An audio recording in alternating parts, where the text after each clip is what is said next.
Hello, it's Thursday, December 10th, and today's story is The Light of Christmas by Richard Paul Evans.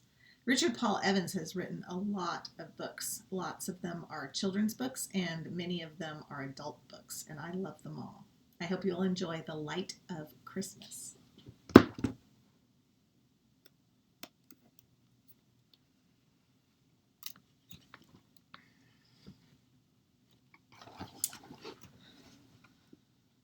Light of Christmas by Richard Paul Evans. High in the mountains, where the clouds lie on the ground like great cotton balls, is the Christmas town of Noel.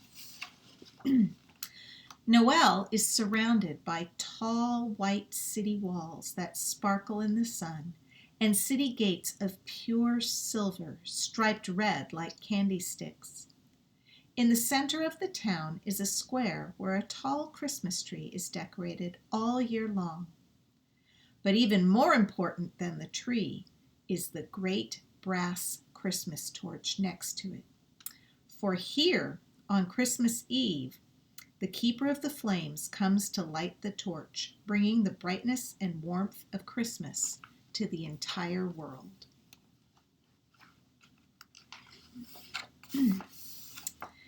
In the hillside outside the town of Noel lived a small boy named Alexander. Every Christmas Eve, Alexander and his mother walked many miles to the town square to see the lighting of the flame.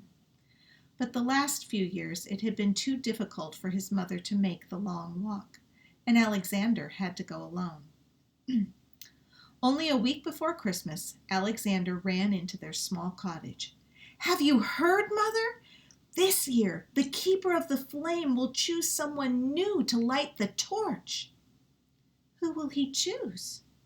"Whoever gives the truest gift of Christmas." Then Alexander frowned. "I wish I had something special to give," he said. "I would like to light the Christmas torch." His mother put her arms around her son. "You are a good boy. I could not be more proud of you if you were the keeper of the flame himself." Early in the morning of Christmas Eve, Alexander prepared for his trip to the town square. His mother put a loaf of bread, a chunk of cheese, and a jar of hot cider in his pack. Then she bundled him up in an extra cloak, as it was snowing outside. "Remember, Alexander, after the lighting of the flame it will be late. You must spend the night at the town church. I will expect you back tomorrow afternoon." Alexander kissed his mother goodbye, then started on the long walk to Noel. After walking most of the day, Alexander could hear the bells of Noel ringing in the distance, calling the people to the square. Soon they would shut the city's great gate, and no one would be allowed inside during the lighting of the flame. Alexander walked faster. As he neared the city gate, he noticed a small bundle of cloth in the snow. "Someone has dropped their cloak," Alexander said. Then he saw that it was not just a cloak, but an old man. Alexander knelt next to the man. He took off his gloves and rubbed the man's face with his warm hands. The man's eyes slowly opened. Alexander took the hot cider from his pack. "Here," Alexander said, "drink this. It will warm you." The man looked at Alexander. "Who are you? An angel?" "I am Alexander." The man smiled. "Thank you, Alexander." "I'm too small to lift you.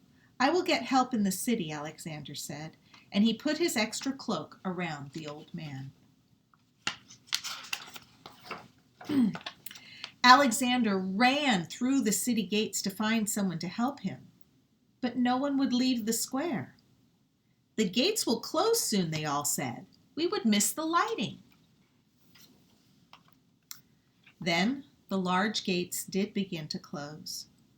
Alexander looked at the beautiful tall Christmas tree and the great torch in the square, then back at the gate. With all his heart he wanted to see them light the torch, but he could not leave the old man alone in the snow. He slipped out of the gate just as it closed behind him. But when he returned to where the old man had been, only Alexander's cloak lay in the snow. The old man was gone. Alexander picked up his cloak, then looked back at the gates.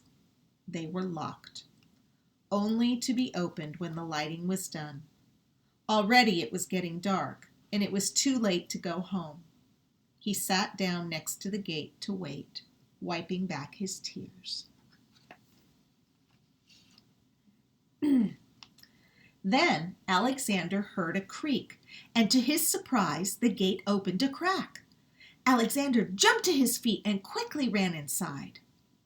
The town square was crowded with excited people. Alexander climbed up to a small window ledge where he could see. Suddenly, from a building at the far side of the square, a large door opened, and a man, dressed in a beautiful cloak lined with golden threads and precious jewels, walked from the building. A deep hush fell over the crowd. In one hand, the keeper of the flame had arrived. In one hand, he held a wreath, the symbol of Christmas. In the other was a small flaming torch, with which the great torch would be lit. "Let the offerings begin," said the keeper. The people of Noel lined up to give their gifts. As they laid their gifts beneath the tree, they loudly announced what they had brought. "I am Julio, the minstrel," cried one. "My gift is a Christmas song, which will gladden the hearts of many." He played his song, and then laid his pearwood lute beneath the tree. "I am Marco, the writer," cried another. "I have written a great Christmas story, which will be shared for many years to come." And he laid a book bound in red and gold leather beneath the tree. Then came the richest man in the city.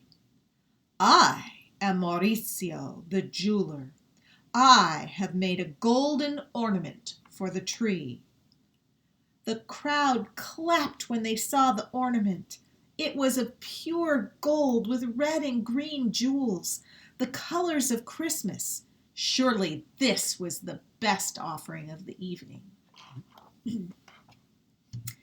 After all the people had laid down their gifts, the keeper looked out into the crowd. "Are there any more offerings?" No one spoke. Alexander looked down, sad that he had nothing to give. "Well, then I shall choose the truest gift," the keeper said. He looked at those who stood near the tree. "You have given much," he said, "but only one of you has given well." Then the keeper looked out to the crowd. "Come, Alexander." Alexander looked around to see to whom the keeper spoke. He had no gift to give. Surely there was another named Alexander. But the keeper looked right at him and smiled. "Come, my boy." As Alexander neared the square, he recognized the keeper. He was the old man in the snow. The keeper put his hands on Alexander's shoulders and looked at the others. "You all passed by me tonight, lying in the snow outside the city gate. Only this boy stopped to help me. In your hurry to keep Christmas, you have forgotten Christmas." The truest gift of Christmas is the gift of self, and the flame of Christmas must first burn from within. Then he handed the small torch to Alexander. "Light our Christmas, dear boy. Light our Christmas." Alexander touched the fire to the great brass torch, and it burst into brilliant flame. And it was said ever after that never before had the flame burned so true or so bright.